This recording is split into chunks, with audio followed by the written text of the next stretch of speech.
In the late 18th century, the Caribbean island of Saint-Domingue was the jewel of the French Empire, the richest colony in the world, producing sugar and coffee that fueled Europe's wealth. But that wealth was built on blood. Nearly 500,000 enslaved Africans labored under unbearable cruelty, their lives treated as disposable fuel for profit. Most Europeans believed revolt was impossible. After all, how could men in chains ever hope to defeat the greatest armies in the world? But they hadn't counted on Toussaint Louverture. Born into slavery, denied education, and forced to endure brutality, he rose not only to freedom, but to leadership. With brilliance as both a strategist and a statesman, Toussaint transformed an uprising into the Haitian Revolution, the only successful slave revolt in history that created a free nation. While Napoleon Bonaparte dreamed of a vast French empire stretching across the Americas, Toussaint was the one man who stood in his way. Through tactics of deception, guerrilla warfare, and sheer political genius, he outmaneuvered Napoleon's generals and defeated Europe's most powerful armies. This is not just the story of a man. It is the story of how the enslaved turned chains into weapons, how an island of the oppressed toppled an empire, and how Toussaint Louverture, once dismissed as property, outsmarted Napoleon himself. In the late 18th century, few places on earth glittered with as much wealth or dripped with as much blood as the French colony of Saint-Domingue, today's Haiti. To European eyes, it was paradise, a land of sugar, coffee, indigo, and cotton. Its exports accounted for nearly half of France's overseas wealth. Ships laden with sugar left its ports daily, feeding the sweet tooth of Europe's elite and filling the coffers of French merchants. Parisian salons sipped coffee grown in its soil. The colony was so profitable that it earned the nickname the Pearl of the Antilles. But beneath this glittering surface lay horror. The colony's wealth rested entirely on the backs of nearly 500,000 enslaved Africans, forced into relentless labor on sprawling plantations. For every wealthy planter living in opulence, there were dozens of men, women, and children, whipped, starved, and worked to death. The average life expectancy of an enslaved African in Saint-Domingue was barely 10 years after arrival. This was not a society built to sustain lives. It was built to consume them.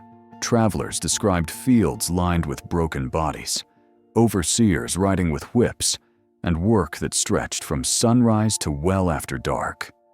Sugar was called white gold in Europe, but in Saint-Domingue, it was known as the killer crop.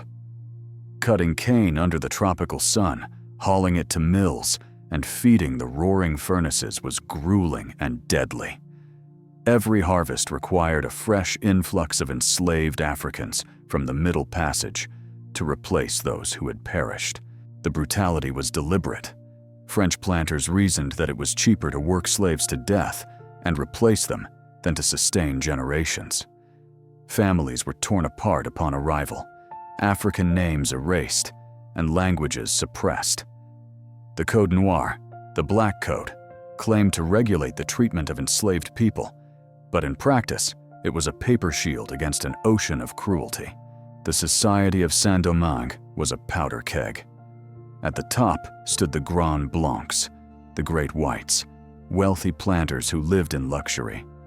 Below them were the Petits Blancs, poorer whites, artisans, overseers, shopkeepers, men who held fiercely to their whiteness as their only badge of superiority. Then came the gens de couleur libre, the free people of color, many of mixed African and European descent. Some were wealthy landowners themselves, but racist laws denied them equality, and at the bottom, forming the overwhelming majority, were the enslaved Africans, the engine of the colony's prosperity and its endless suffering. The enslaved were not passive. Even in bondage, they resisted, through small acts of sabotage, slowing their work, escaping into the mountains to join maroon communities, or keeping alive forbidden traditions in whispers and secret ceremonies. Drums beat in the night, carrying rhythms from Africa, rhythms that terrified planters because they spoke of a spirit that refused to die. It was in this crucible of wealth and cruelty that Toussaint Louverture's story began. Born around 1743 on the Breda plantation near Cap Français, he entered a world where a child could be sold before he learned to walk, where death stalked every cane field, where liberty was a word reserved only for Europeans. To many, Saint-Domingue seemed eternal, a paradise for France, a hell for Africa. But as the century neared its end, cracks appeared. Across the ocean, the French Revolution thundered, declaring liberty, equality, and fraternity. In Saint-Domingue, 500,000 enslaved men and women listened, and waiting among them was a man who would seize those words and wield them like a weapon. Toussaint Louverture entered the world in 1743, on the Breda plantation near Cap Français in northern Saint-Domingue. To the overseers, he was just another African child marked for toil. But Toussaint was not like the others. He was small in stature and sickly in youth, yet behind his eyes burned a restless intelligence that would one day shake empires. His birth name was François Dominique Toussaint, though in time he would earn the title Louverture, the opening, a name that captured both his ability to find a way through impossible situations and the gap he would tear open in the system of slavery itself. Unlike many enslaved children, Toussaint grew up with certain unusual advantages. His godfather, Pierre Baptiste, was literate and passed down scraps of knowledge. Some accounts suggest that Toussaint's grandfather may have been a captured African of noble rank, which gave him a sense of dignity rarely granted in bondage. His father instilled pride in their heritage, teaching him that even chains could not erase memory. On the Breda plantation, Toussaint showed early gifts. He learned herbal medicine from African healers, cared for animals, and proved himself both resourceful and disciplined.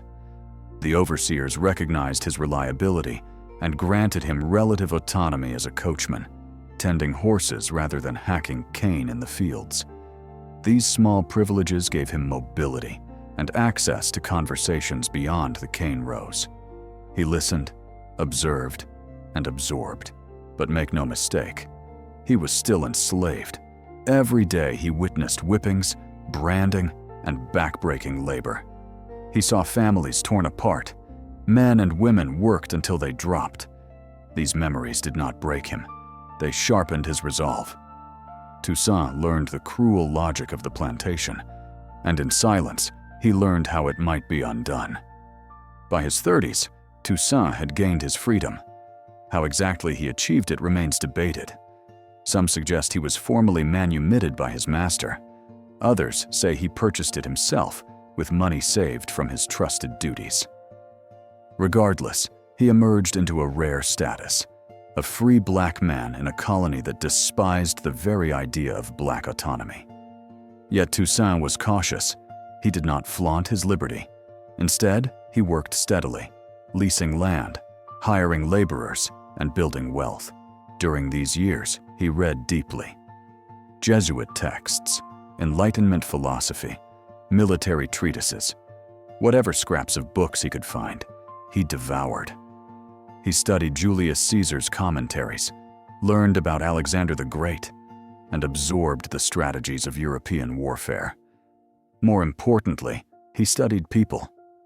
Toussaint was a master psychologist, able to read both allies and enemies, a skill that would make him invincible in the turbulent years to come. By the time the Great Uprising of 1791 erupted, Toussaint was already in his late 40s. He had lived long enough to understand both the brutality of slavery and the complexities of colonial politics. While others rushed headlong into rebellion, Toussaint calculated. He did not reveal himself immediately.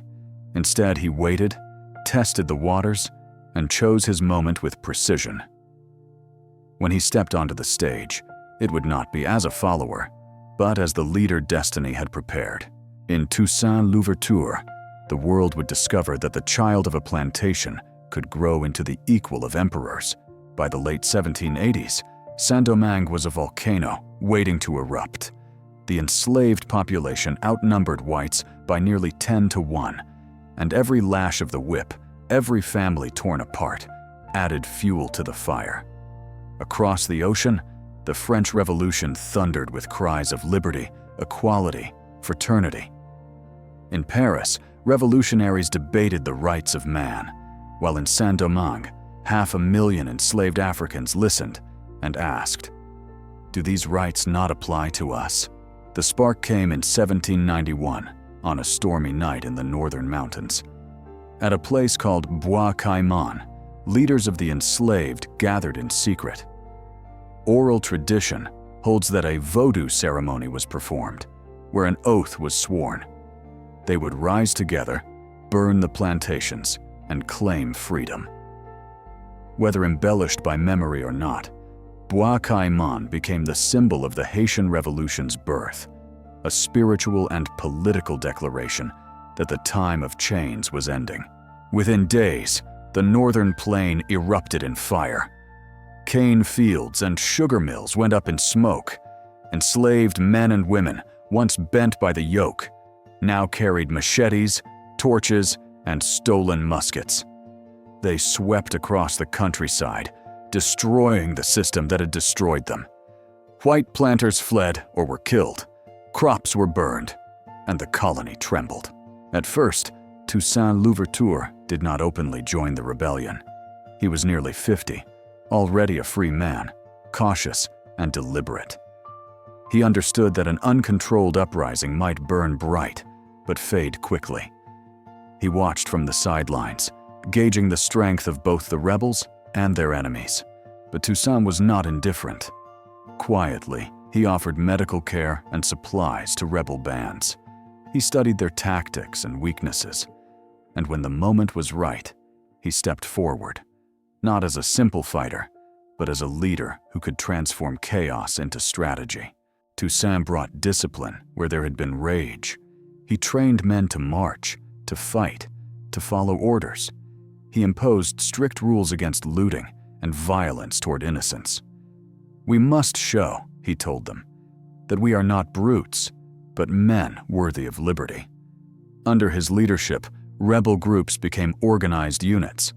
Plantation uprisings became military campaigns. The colonial authorities dismissed the revolt as a fleeting outburst, something to be crushed. But they soon realized they faced more than mobs with torches. They faced an army in the making, an army led by a man of vision. The fire lit at Bois Caïman was no longer a spark. It was a wildfire, and at its center stood Toussaint Louverture, ready to turn rebellion into revolution. The revolt that began in 1791 quickly became more than torches and machetes. It became war. And in that war, Toussaint Louverture emerged not only as a fighter, but as a commander of extraordinary skill. At first, the rebel forces were fractured. Some bands fought with raw fury, but little direction. Others turned to banditry. Toussaint knew that if the revolution remained chaotic, France and its allies would crush it. He imposed order. His men learned to drill, march, and maneuver. He taught discipline. Those who disobeyed or preyed on civilians were punished, sometimes harshly. He was shaping an army, one that could face Europe's best. The political situation was complex. Spain, which controlled the neighboring colony of Saint-Domingue, saw an opportunity. They armed and supported the rebels to weaken France. Britain, too, had ambitions to seize Saint-Domingue's wealth. The French planters begged for help, turning the island into a battleground of empires. Toussaint played this dangerous game with brilliance. For a time, he allied with Spain, fighting against the French planters and their militias. He gained weapons, supplies, and experience. His reputation grew. He became known as L'Ouverture, the opening, for his ability to find gaps in enemy lines, to exploit weaknesses no one else saw. But in 1794, everything changed. The French Revolution, radicalized by pressure and idealism, abolished slavery in all its colonies. For Toussaint, this was decisive. Freedom was no longer just a rebel dream, it was French law. He broke with Spain and pledged loyalty to revolutionary France. The shift stunned his enemies. Almost overnight, Toussaint transformed from Spain's ally into France's most valuable commander in the Caribbean, and he delivered results.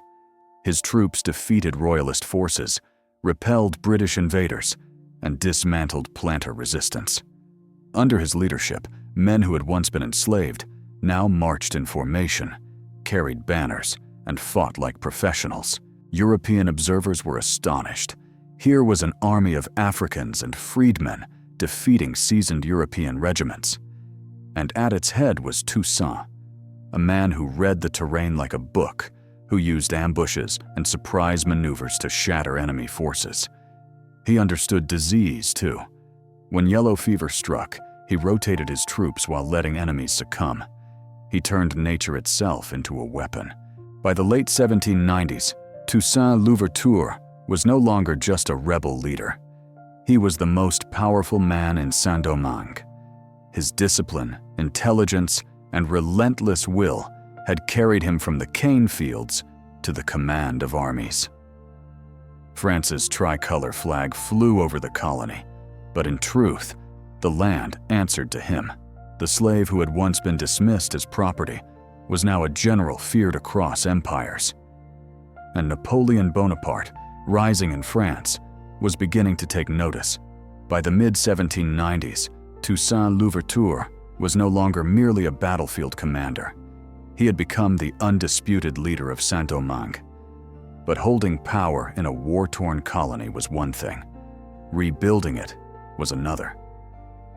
Now Toussaint would show the world that his genius extended beyond the battlefield, into politics, governance, and diplomacy. After pledging loyalty to revolutionary France, Toussaint set about imposing order. He knew that chaos could undo everything the revolution had won. He reinstated agricultural production, not through slavery, but through a system of disciplined wage labor. Fields that had been abandoned in the firestorm of rebellion now produced again, though many workers chafed under the strict rules. Toussaint argued that survival required sacrifice. Without exports, the colony would starve, and France might abandon them. His authority was absolute. He demanded discipline not only from soldiers, but from civilians. He outlawed looting, punished theft, and expected obedience. To some, his rule felt harsh, even authoritarian. But in a world where enemies circled on all sides, Toussaint believed that strict order was the price of survival. Diplomatically, he played a masterful game. Britain, still hoping to seize the colony, launched invasions. Toussaint's forces repelled them, inflicting staggering losses. Spain, once his ally, now withdrew in defeat. Within a few short years, the armies of the greatest empires had been humbled by an army of former slaves. Toussaint also understood the importance of perception. He maintained the facade of loyalty to France, corresponding with Paris, raising the tricolor, and calling himself a servant of the Republic. But in truth, he was already acting as the colony's governor. He negotiated trade deals with the United States and Britain, ensuring supplies reached his people. He struck agreements with planters, both white and free people of color, promising security in exchange for loyalty. At the same time, he remained uncompromising on the central principle of his life. Slavery would never return. He made this clear in every decree, every proclamation.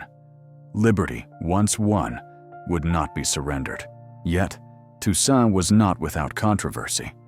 His strict agricultural policies resembled forced labor to many freedmen, and his insistence on productivity sometimes clashed with the desires of those who had dreamed of true independence from plantation life. Some accused him of replacing white masters with black ones. Toussaint defended his policies fiercely, insisting that survival required discipline, By 1801, Toussaint Louverture had written a new constitution for Saint-Domingue. It abolished slavery permanently, declared racial equality, and gave him the title of governor for life. While it professed loyalty to France, it effectively made the colony autonomous. To Napoleon Bonaparte, now First Consul of France, this was nothing short of a challenge to his authority. Toussaint had defeated armies. He had rebuilt a society from ashes.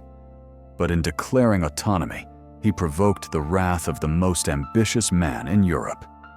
The next clash would not be with local planters or imperial garrisons. It would be with Napoleon himself. By 1800, Toussaint Louverture stood at the height of his power. He had defeated the Spanish, humbled the British, and secured Saint-Domingue for France, but under his own command.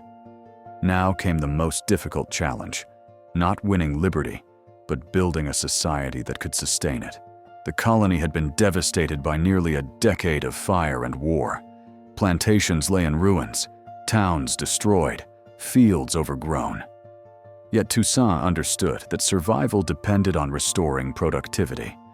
Saint-Domingue's exports had once fueled the French economy. Without trade, there would be famine and isolation. Toussaint believed that prosperity was essential to defending freedom. To achieve this, he implemented a strict system of labor. The great plantations were restored, but slavery would not return. Instead, freedmen and women were required to work the land under a form of contract labor. Overseers enforced discipline. Workers received a share of the crop's profit. To many, it felt like freedom in name, but compulsion in practice.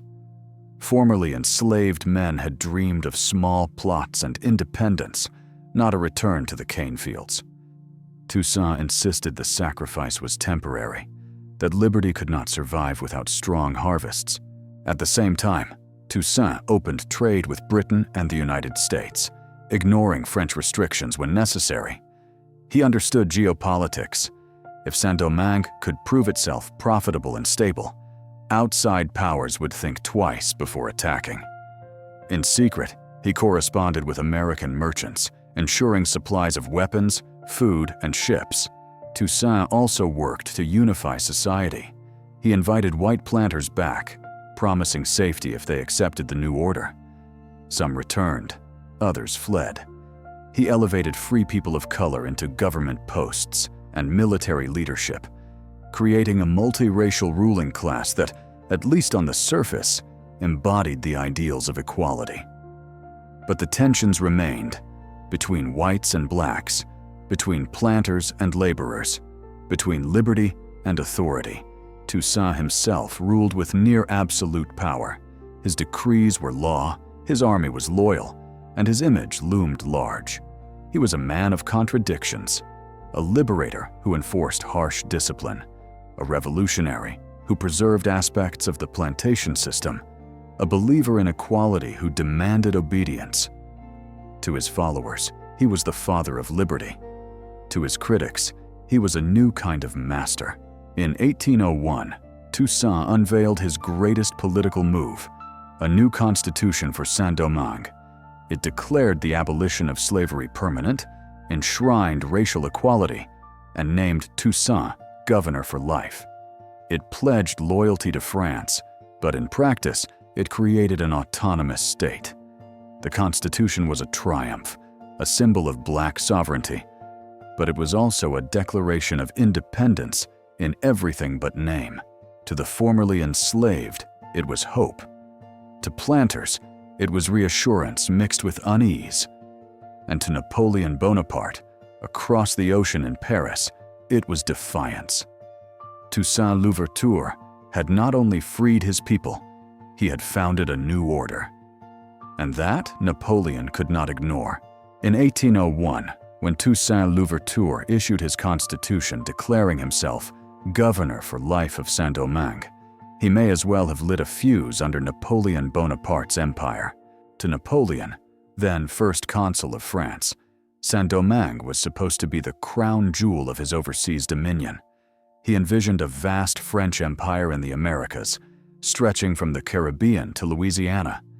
Its wealth, sugar, coffee, tobacco, would bankroll his ambitions in Europe. But Toussaint had thrown a dagger into that dream. By abolishing slavery forever, by asserting effective independence while still claiming loyalty to France, Toussaint had dared to tell Napoleon, "You are not master here." Napoleon's pride could not tolerate this challenge. To him, Toussaint was not a governor, but a rebellious ex-slave who needed to be brought to heel. In secret councils in Paris, he fumed. "I will restore order," he vowed. "I will return Saint-Domingue to its rightful place." The order Napoleon meant was slavery. The rightful place was under his iron hand. Across the Atlantic, Toussaint knew the danger he faced. Napoleon was not a man of words, but of armies. His constitution was a bold act, but also a provocation. Toussaint fortified his position. He strengthened the army, stockpiled weapons, and prepared his commanders for war.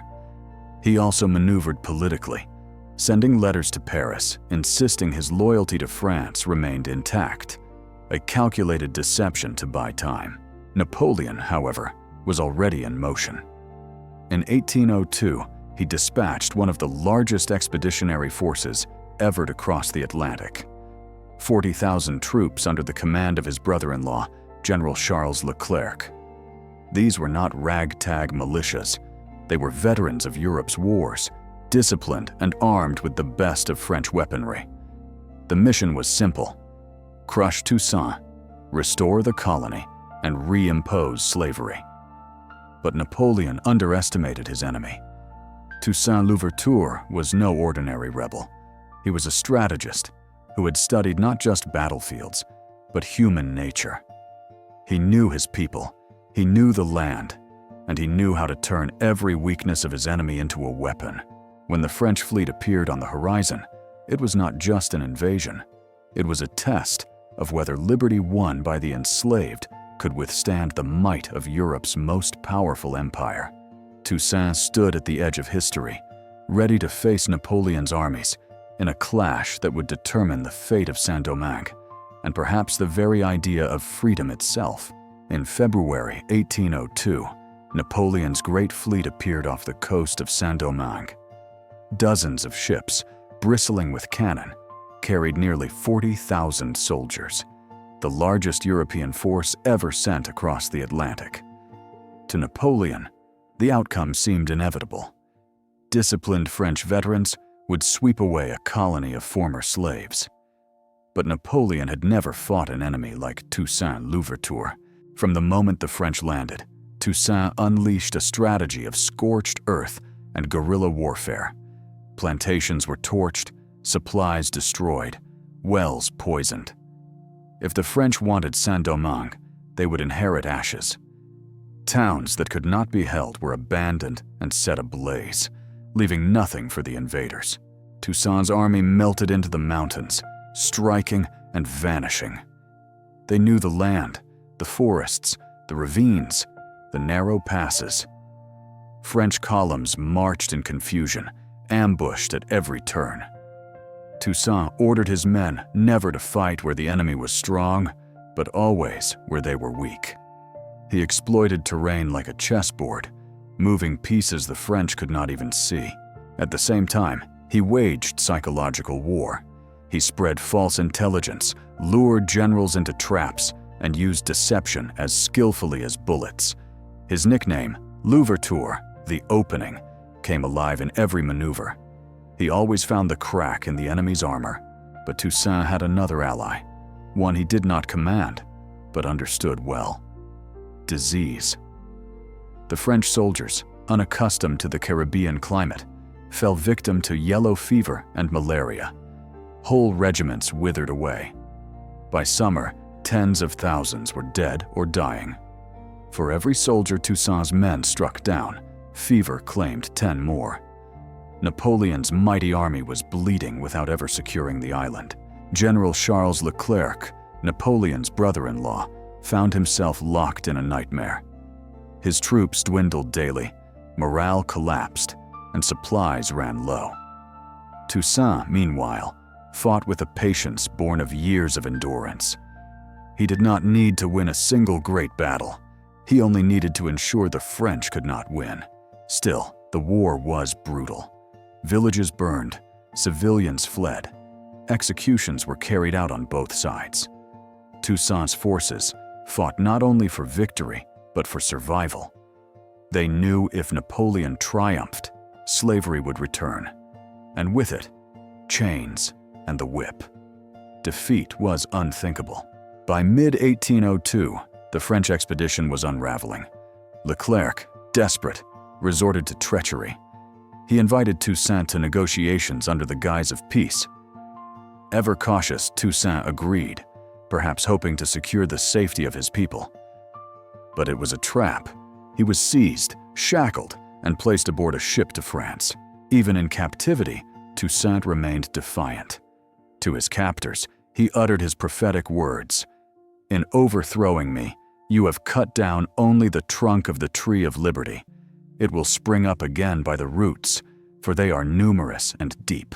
Deported to France, Toussaint was imprisoned in the freezing dungeons of Fort de Joux in the Jura Mountains. There, far from the island he had fought to free, he withered.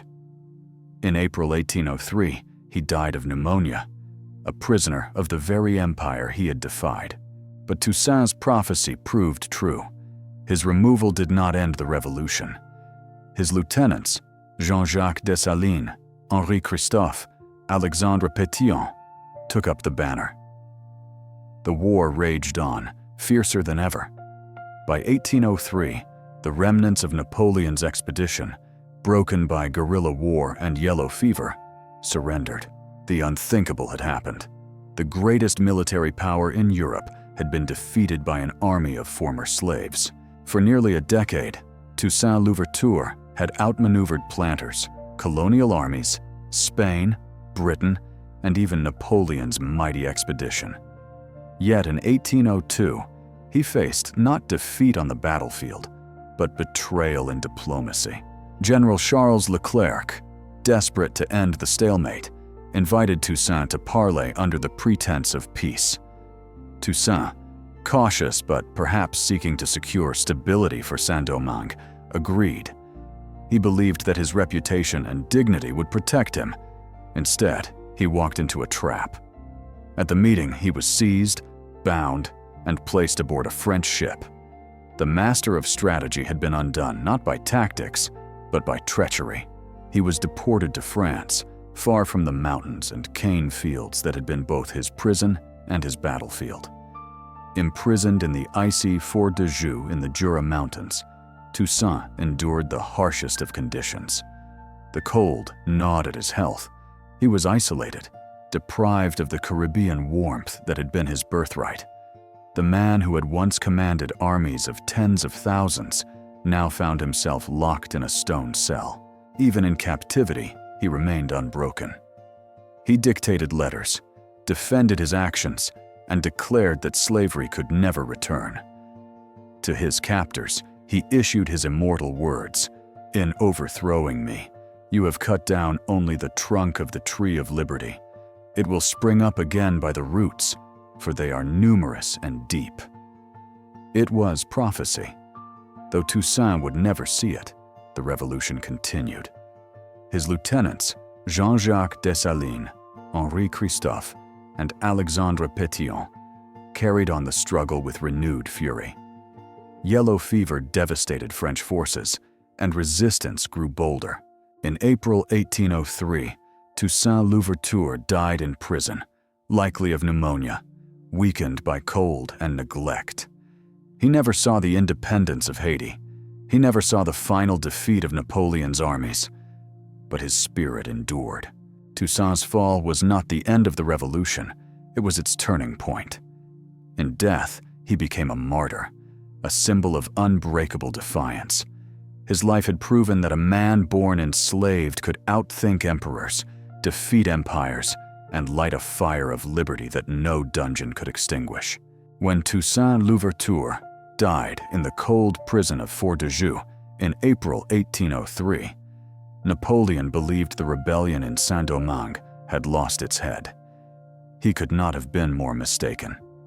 Toussaint's words, "You have cut down only the trunk of the tree of liberty. It will spring up again by the roots," proved prophetic. The roots were indeed numerous and deep. His lieutenants, Jean-Jacques Dessalines, Henri Christophe, Alexandre Pétion, carried the fight forward with unrelenting fury. If Toussaint had been the strategist, the careful chess player balancing diplomacy and force, Dessalines was the hammer. Hardened by years of war, he vowed that the French would never again enslave his people. By late 1803, the war had become an inferno. French soldiers, already decimated by yellow fever, faced relentless attacks. Guerrilla raids bled them dry. Scorched earth denied them supplies. Dessalines commanded with ruthless determination, and at Vertières, in November 1803, the revolutionaries struck the decisive blow. French forces, battered and exhausted, surrendered. Napoleon's dream of a Caribbean empire collapsed. On January 1, 1804, Dessalines stood before the people of Saint-Domingue and declared independence. The new nation would be called Haiti, the original name of the island in the Taino language, a tribute to its first inhabitants. It was the birth of the first free black republic in the world, the first nation created by a successful slave revolt, and the second independent republic in the Americas after the United States. The shockwaves were immediate and global. Slaveholding societies trembled. In the American South, planters shuddered at the thought that enslaved people might rise in the same way. In Europe, governments tried to suppress news of Haiti's independence, fearing it would inspire uprisings elsewhere. But the example could not be erased. The message of Haiti was clear. Slavery could be overthrown, and the enslaved could become rulers of their own destiny. For France, the loss was catastrophic. Napoleon abandoned his ambitions in the Americas.